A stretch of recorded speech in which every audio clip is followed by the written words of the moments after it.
हाबिल और काबिल अलैहिस्सलाम का वाकया। हजरत आदम अलैहिस्सलाम अल्लाह के पहले पैगंबर और इंसानियत के पिता थे। धरती पर आने के बाद हजरत आदम अलैहिस्सलाम ने इंसानों की नस्ल बढ़ाने के लिए अल्लाह के हुक्म से बच्चे पैदा किए। उनकी औलाद में सबसे मशहूर दो बेटे थे, हाबिल और काबिल।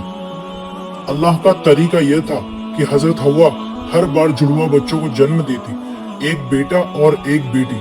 शरई हुक्म के मुताबिक एक जुड़वा बेटा दूसरे जुड़वा बेटी से शादी करता ताकि इंसानों की नस्ल फैले। हाबिल एक नेक, सीधा, सादा और मेहनती नौजवान था। वह भेड़ बकरियां पालता, जानवरों की देखभाल करता और अल्लाह से डरता था। काबिल खेती करता था मगर उसका दिल ज्यादा दुनियावी था। वह मेहनत तो करता लेकिन अल्लाह के हुक्म को हमेशा पूरी तरह से मानने के लिए तैयार नहीं रहता था। जब दोनों भाई बड़े हुए तो हजरत आदम अलैहिस्सलाम ने अल्लाह के हुक्म के मुताबिक उनका निकाह तय करना चाहा। काबिल के साथ हाबिल की जुड़वा बहन का निकाह होना था और हाबिल के साथ काबिल की जुड़वा बहन का। यहाँ समस्या शुरू हुई। काबिल की जुड़वा बहन बेहद खूबसूरत थी जबकि हाबिल की जुड़वा बहन साधारण रूप की थी। काबिल ने कहा, मैं अपनी बहन को हाबिल से शादी नहीं करने दूंगा, मैं खुद उससे शादी करूंगा। हजरत आदम अलैहिस्सलाम ने समझाया, ये अल्लाह का हुक्म है और हमें उसी के मुताबिक चलना चाहिए। मगर काबिल ने हद कर लिया। अल्लाह का फैसला, कुर्बानी की परीक्षा। हजरत आदम अलैहिस्सलाम ने दोनों बेटों को अल्लाह का फैसला मानने के लिए एक तरीका सुझाया।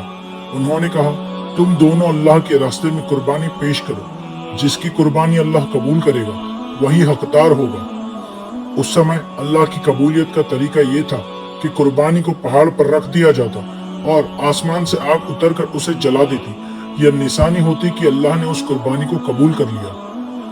हाबिल ने अपनी सबसे अच्छी, मोटी, ताजा भेड़ को चुना, वह जो उसकी पूरी रेवड़ में सबसे कीमती थी।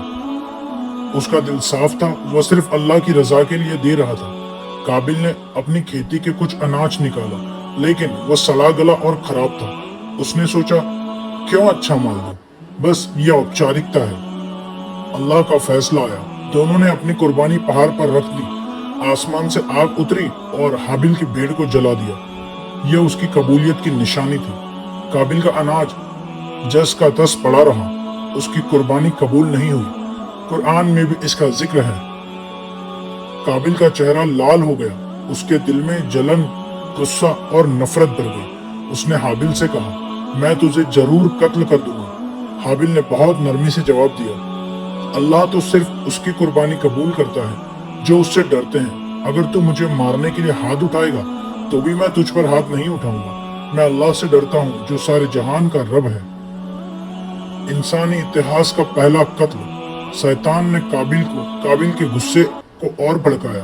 उसने फुसफुसाया, अगर तू हाबिल को मार देगा तो तेरे रास्ते का कांटा हट जाएगा। काबिल ने हाबिल पर हमला कर दिया और उसे मार डाला। यह धरती पर इंसान का पहला कत्ल था। काबिल ने सोचा, लाश का क्या करें। काबिल को अब समझ आया कि उसने बहुत बड़ा गुनाह कर दिया है। हाबिल की लाश उसके सामने पड़ी थी और वो नहीं जानता था कि इसे कैसे छुपाए। अल्लाह ने एक कौवा भेजा। कौवा जमीन खोदकर एक मरी हुई चिड़िया को उसमें दबा देता है। काबिल ने देखकर सीखा कि इंसान को भी इस तरह दफन करना चाहिए। उसने कहा, हाय मुझ पर अफसोस, मैं इस कौवे जैसा भी न हो सका कि अपने भाई की लाश को छुपा देता। उसने जमीन में गड्ढा खोदा और हाबिल को दफना दिया। कुरान में कहा गया है कि जिसने एक इंसान को नाहक मारा उसने मानो पूरी इंसानियत को मार दिया और जिसने एक इंसान की जान बचाई उसने पूरी इंसानियत को बचा लिया। काबिल ने न सिर्फ गुनाह किया बल्कि वो कयामत तक होने वाले हर नाहक कत्ल का कुछ हिस्सा अपने गुनाहों में पाएगा, क्योंकि वही इस बुराई का पहला करने वाला था।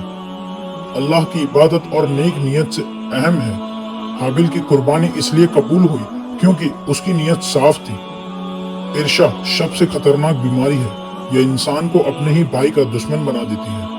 अल्लाह का हुक्म सबसे ऊपर है, चाहे मन करे या न करे, हमें उसी के आदेश को मानना चाहिए। गुनाह के इल्जाम से बचो। पहला कत्ल हमेशा एक बदनाम मिसाल बन गया।